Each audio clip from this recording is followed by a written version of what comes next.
우리는 지금 계속해서 예수님께서 율법을 완성하신 분이라는 사실을 가지고 예수님께서 재해석해 주시는 말씀의 의미를 살피고 있습니다. 단순히 율법적인 순종이 아니라 그것이 의미하는 바가 무엇인지를 이해하는 것입니다. 율법대로 이해를 한다면 당시 바리새인들이 행하던 모습밖에 되지 않기에 예수님께서 해석해 주시면서 그 율법의 진리를 깨닫게 해주시는 것입니다.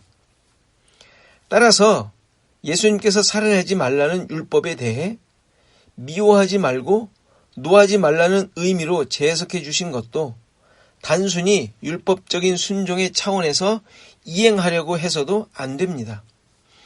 이건 더 지킬 수 없는 것입니다. 왜냐하면 살인하지 않는 것보다 미워하거나 노하지 않는 것이 훨씬 더 어렵기 때문입니다. 예수님께서 더 어려운 것을 율법 대신 주신다는 것이 말이 되지 않습니다. 그 말씀을 재해석해 주심으로 깨닫도록 하신 내용을 알아야 한다는 말입니다. 그래서 예수님께서 재해석해 주신 말씀에 대한 내용을 성경을 통하여 그리고 예수님의 십자가 사건을 통하여 이해해야만 하는 것입니다. 살인하지 말라고 하신 말씀은 사람을 죽이지 않는 것으로 지킨 것이 아니라 그 말씀을 받은 자들은 모두가 다 예수님을 죽인 자라는 사실을 깨달으라는 것입니다. 왜냐하면 어느 누구도 형제를 미워하거나 욕하지 않은 사람이 없기 때문입니다. 그런데 이렇게 내가 살인자라는 사실이 확인되자 무슨 일이 일어납니까? 내가 죽인 예수 그리스도께서 십자가에 달리신 것이고 그것이 나를 살리는 것이 되었다는 사실을 고백하게 되는 것입니다. 간음하지 말라는 법도 다른 사람과의 관계를 하지 않은 것으로 지킨 것이 아니라 마음에 음욕을 품은 자체가 간음한 것이며 그렇다면 어느 누구도 눈만이 아닌 사지백체가 성하지 못했을 것이라는 사실을 고백해야 한다는 것입니다. 그런데 이스라엘 백성들이 음욕을 품듯이 이방을 사랑하며 그들의 신들을 섬김으로 간음하여 하나님을 버린 자들임을 보게 하십니다. 결국 그들은 포로로 잡혀가게 되었고 온몸이 성하지 못하게 되는 처참한 지경으로 지옥의 맛을 보게 되었던 것이죠. 다시 말해서 이들은 하나님만을 사랑하지 못한 이방과 간음한 자들이었음을 깨달아야 했던 것입니다. 이렇게 모두가 율법을 지킬 수 없는 존재들임을 말씀하시면서 그 율법을 지키려고 노력하는 자체가 하나님께 대항하는 것임을 깨닫게 하셨습니다. 자기 의를 만들어내는 것이고 이것이 무시되고 인정받지 못할 때 미움과 살인이 일어나게 되는 것을 알게 하십니다. 간음도 자기 만족을 위한 것입니다. 우상숭배 행위입니다. 하나님 위의 것으로 자기 만족을 채우려는 것, 탐심이기 때문입니다. 맹세하지 말라는 명령 역시 죄인인 인간이 주인이 되어 자기 삶을 이끌어 가겠다는 교만으로 만들어진 존재임을 알게 하신 것입니다. 이렇게 자신의 한계와 죄로 가득한 현실을 깨닫도록 한 후에 자기 스스로 만들어 가려는 삶으로 인해 예수 그리스도께서 죽으셨음을 보도록 하십니다. 그래서 자신의 무능함, 무가치함, 무의미함을 고백하게 하시는 것입니다. 나는 아무리 애쓰고 힘을 써도 하나님을 대항하며 결국 예수를 죽이는 삶을 살 수밖에 없구나. 그런데 이러한 범죄함에도 불구하고 내가 죽인 예수 그리스도로 말미암아 나를 살리셨구나. 예수 그리스도가 아니었다면 나는 완전히 망할 뻔했구나. 라는 이 사실에 항복하며 역사의 주관자이신 하나님만을 의지하도록 말씀하시는 것입니다. 이 모습을 그대로 보여주는 사건이 요셉과 그를 팔아 넘겨 죽여버린 형제들의 이야기입니다. 나를 팔았다고 근심하지 말고 한탄하지 마소서. 하나님께서 생명을 구원하시려고 먼저 나를 보낸 것이라고 이야기를 합니다. 그러면 은혜에 감사하며 하나님의 인도하심에 항복해야 하지 않나요? 그러나 아무리 이야기를 해도 형제들은 아버지가 죽자 벌벌 떨며 거짓말을 여전히 하는 것입니다. 불신만이 아니라 자신의 본성을 버리지 못하는 것입니다. 그러나 요셉은 두려워 마소서, 내가 책임을 다 지겠다라고 약속을 합니다. 이게 우리의 이야기입니다. 내가 예수를 죽였는데 죽은 예수가 우리를 구원하였지만 반신반의하며 방황하며 사는 자들입니다. 여전히 세상을 돌아보며 살 길을 찾고 불의한 나를 구원하신 사실을 외면하고 있습니다. 요셉의 하소연이 아닌 주님의 하소연을 들으셔야 합니다. 내가 세상 끝날까지 항상 함께 하겠다 약속하셨고 지금까지 그 약속으로 인도받고 있음을 잊지 않아야 합니다. 동해보복법에 대한 율법을 예로 드시면서 악한 자를 대적하지 말라는 말씀을 하시면서 그 예로 3가지 말씀을 하셨는데 오늘은 지난주에 다 하지 못한 내용을 살펴보겠습니다. 우선 오른뺨을 치면 왼쪽을 돌려대고 속옷을 가지고자 하는 자에게 겉옷을 주며 오리를 가자면 심리를 가고 구하는 자에게 주고 꾸고자 하는 자에게 거절하지 말라는 말은 그대로 넘치는 선행을 하라는 말이 절대 아니라고 했습니다. 오른편 뺨을 치면 왼쪽을 돌려대라는 말은 상대방에게 더 때리도록 하라는 것이 아니라 악한 자를 대적하지 말라는 말씀대로 대항하지 않는 자세를 말합니다. 그럼 바보같이 당하라는 말일까요? 예수님께서 행하신 모습이 정답입니다. 온갖 수모를 다 당하셨습니다. 오른뺨 정도가 아니라 온몸이 만신창이가 되었습니다. 그러나 이러한 멸시와 질고를 당하시고 그런 짓을 한 자들에게 돌려주신 것은 바로 구원, 생명이었습니다. 중요한 사실은 이러한 구원과 생명이 바로 나에게도 주어졌다는 사실입니다. 나도 역시 예수님을 모욕하며 뺨을 때린 자지만 그로 말미암아 구원의 은혜가 주어진 것입니다. 따라서 악한 자를 대적하지 않는다는 것은 단순히 참고 견디어 인내하라는 말이 아니라 예수님의 십자가로 말미암은 구원과 영생을 소유한 자로 살아가라는 의미인 것입니다.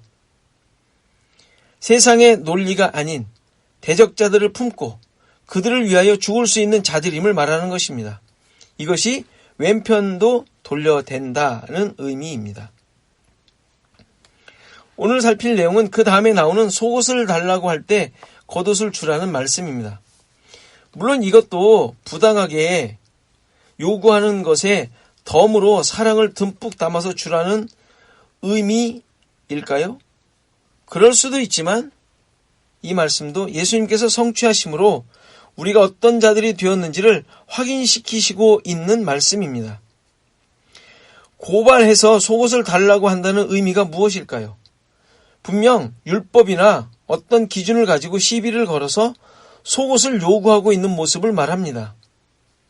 이 모습은 예수님께서 이 땅에 오셔서 하나님 나라의 말씀을 선포하실 때 예수님께 요구했던 율법적인 사람들의 모습이라고 할 수 있습니다.